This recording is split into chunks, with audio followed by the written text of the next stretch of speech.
Hello. Michaela asked me to choose a film for the screening tonight, so I had great pleasure in choosing Ermo. And she asked me just to give a brief introduction to the film before we start the screening. Can I ask first of all if anyone apart from Jessie has seen the film? You've seen it? No? Yes. 1 and 3. Okay. So maybe you'll agree, maybe you'll disagree with what I have to say. For those of you that haven't seen it, Ermo is a film from the early 1990s, from 1994, and it's directed by a Chinese director called Zhou Shaowen. That's not correct pronunciation. Zhou Shaowen's very well known in China, but maybe not so well known here in the UK. So for those who are not from China, I will give a little bit of context to the film. Zhou Shaowen is part of what's known as the 5th generation of Chinese filmmakers, and this is the group. They're so-called the 5th generation because they were the 5th generation to graduate from the Beijing Film Academy. And what happened, you're familiar with the Cultural Revolution in the 1960s, so the Beijing Film Academy was closed down, there was very little film production, and the 5th generation were the attempt to get back into film production. So they were brought into the Beijing Film Academy in 1978 and they graduated in 1982. And they become very well known because they ushered in a sort of new style of filmmaking, a new visual language that became very well known internationally. A very simplistic generalization of the 5th generation is they make films about pre-revolutionary history with feudal themes, oppression of women, a lot of colour, a lot of landscape, and they're usually tragedies. Everyone ends up dead at the end of them, basically. That's a very simplistic generalization. And I say it's a simplistic generalization because really it only relates to one particular group of filmmakers within the 5th generation. But actually they've become the best known internationally. So that's what we tend to think of when we think of the 5th generation. So Zhou Shaowen was from the 5th generation, but he wasn't working in these tropes. In the 1980s, when Chen Kai was making Yellow Earth or Zhang Yimou was making Red Sorghum, he was making urban films that were very popular with the domestic audience. However, Ermo, which we see tonight, is from 1994, and it's a rural film, and it stars a woman in the main role. She's a peasant woman, there's a lot of landscape, so there's a sort of superficial resemblance to these famous 5th generation films. And this, we need to explore why there was this big change in his style in 1994. I think the shift in style and subject matter is linked to those ideas, these preconceptions of what is the 5th generation. Because by this point, the directors like Chen Kai and Zhang Yimou have become very, very well known internationally and very successfully. They were winning a lot of awards for their style of filmmaking internationally. And the West had sort of got an appetite for this kind of film now, so they thought every film coming from China needed to have a female in the lead role who was being subjugated by a horrible paternalistic system. It had to be about the failure of socialist ideals, a lot of landscape, a lot of repressed or fetishized sexuality, a lot of colour, a lot of fun traditional detail. These films were actually criticised in China. By the early 90s, they were being criticised as orientalising China for a Western audience and a Western consumer. But the film festivals loved them, and they were just garnering awards one after another. And Zhou Shaowen's shift is linked with that. He was very, very blunt in 1994 in an interview. He said, the reason that I've made Ermo in a rural setting is because my urban films are not being seen in the West. The West are only interested in a rural film, so that's what I've made. But quite often, then, Ermo gets dismissed as a copycat film. He's just trying to be Zhang Yimou, you know, it's just for the West, whatever. And I think to dismiss it actually ignores that it's a brilliant film. I think it's actually just very superficially clothed in the appearance of these 5th generation tropes. Actually, it's still really about all the things that Zhou Shaowen's always been interested in. So, I was about to say Ermo is a complex black comedy, but Jessie here said, I don't think it's a comedy at all, I think it's a tragedy. So you'll have to make your own mind up when you watch the film about that. I say it's a black comedy, but it's tragic. We're not going to give away the ending there.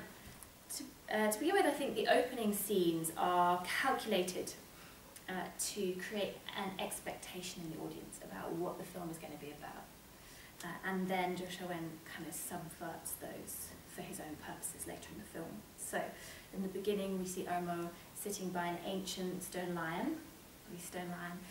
She's sitting in a village, she's wearing a padded jacket, a headscarf, cloth shoes, she's sitting on the ground, she's selling noodles from a hand-woven basket. Her verbal style is very kind of nasal and truncated sentences and a lot of grunts. This is why people said that he was trying to copy Zhang Yimou, because the story of Choji had come out 2 years earlier, and in that Gong Li was playing this heavily pregnant peasant woman who just grunted all the time, and everyone thought this was really, really funny. So Ermo does similar things in the opening scenes. Her character is established as very blunt, very stubborn, she's grasping for money, she refuses to barter. And then you see her walking back to the village through this incredible stone landscape. She comes back to the village and it's a lovely stone gate, and there's the local idiots sitting by the gate shouting at everyone as they come home, what's been happening today? Oh, nothing, they say, life as always.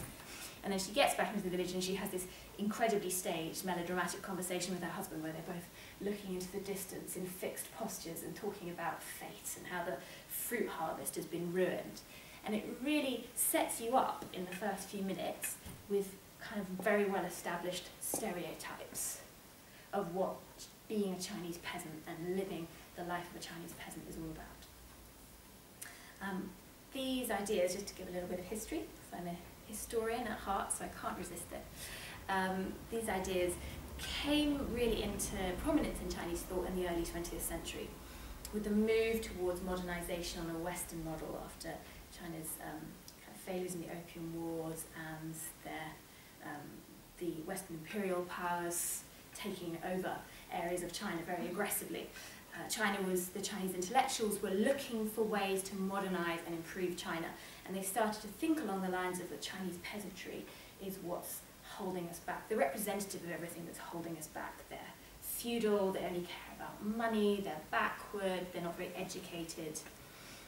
And these ideas then became essentialized under Mao Zedong. He came up with this idea of that peasantry have a dual nature. They are by nature rebellious, and we've seen that in the number of peasant rebellions, and they want change and they fight really hard for change, but at the same time what they really want to change is they just want to improve their own situation, so they're no good for a long-term revolution. They're great to kick Chiang Kai-shek, but then after that the urban majority has to come in and lead the way because they need education.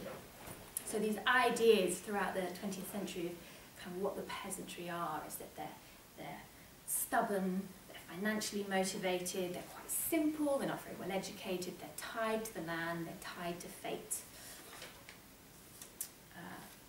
I think that what we see in the film is a quick subversion of these expectations.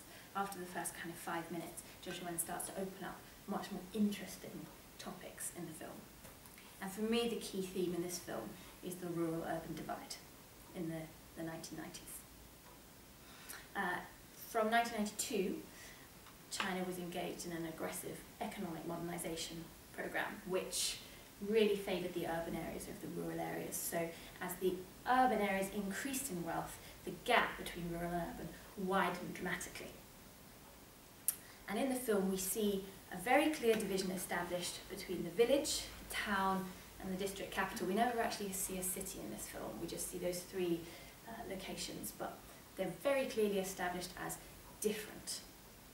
And in each one of them, Ermo has different experiences, and her identity is shaped by different forces.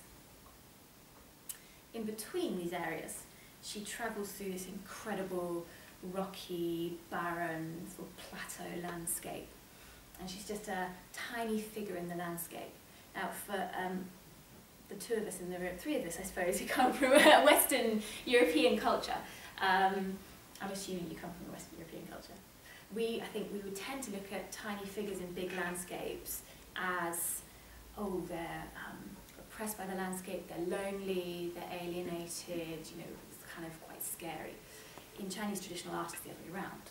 The tiny figure in the vast landscape is in the right place. They're part of the landscape, they see the whole scope of the landscape that they're a part of. So when we see Ermo in these shots, I would suggest that it's because they're saying when she's there in the landscape, she's in her right place. Her identity is right and it's not being challenged by all these other forces that are played in the urban areas. I wanted to highlight my favourite scene in the film. It's a pity it's going on the website because this is original research that you're hearing published. You need to look out for her journey, her first journey to the town in the truck. Well, not everyone here will be familiar with Chinese landscape scrolls, so those of you that are can just bear with me. But in Chinese landscape scrolls, what you have is a very, very long landscape painting that is presented in a scroll rolled up like this, and you read it in sections. So you look at a section and you roll it up and you move on to the next section and you look it up.